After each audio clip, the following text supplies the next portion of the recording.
Tipp Nummer 1. Stellen Sie sicher, dass das Stativ sicher und gerade steht. Achten Sie dabei auf unebene oder weiche Untergründe und gleichen Sie gegebenenfalls Schrägen aus. Tipp Nummer 2. Sorgen Sie dafür, dass das Stativ während der Aufnahme nicht wackelt. Selbst ein leichtes Wackeln durch Wind oder weichen Untergrund kann zu Unschärfe im Panorama führen. Tipp Nummer 3. Die Kameralinsen sollten immer auf Augenhöhe der Zielgruppe liegen. Wir empfehlen eine Standardhöhe von 1,75 Meter. Tipp Nummer 4. Richten Sie die Kameralinse immer an Ihr Hauptmotiv aus. Bei Panoramen, die nur Klickwege darstellen, ist eine Ausrichtung zur nächsten Panoramaposition empfohlen. Tipp Nummer 5. Panoramen sollten immer im Sichtbereich voneinander gemacht werden.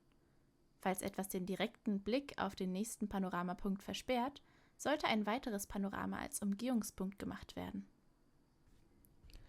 Tipp Nummer 6. Es sollte immer ein Abstand von Kamera zu Gegenständen im Raum eingehalten werden. Sonst kann es zu Bildfehlern kommen. Tipp Nummer 7. Spiegelt sich die Kamera in einem Gegenstand, ist es empfohlen, einen Winkel zu finden, in dem diese Spiegelung nicht auf dem Bild zu sehen ist. Tipp Nummer 8. In Innenräumen empfiehlt es sich, immer die vorhandene Lichtquelle einzuschalten.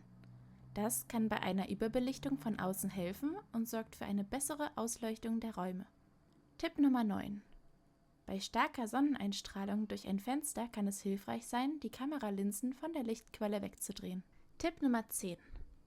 Panoramen sollten nach Möglichkeit personenfrei sein. Ist die Aufnahme von Personen nicht zu verhindern, ist ein schriftliches Einverständnis der Person nötig oder diese müssen unkenntlich gemacht werden. Statisten im Panorama sollten sich wie beim Schuss eines regulären Fotos nicht bewegen.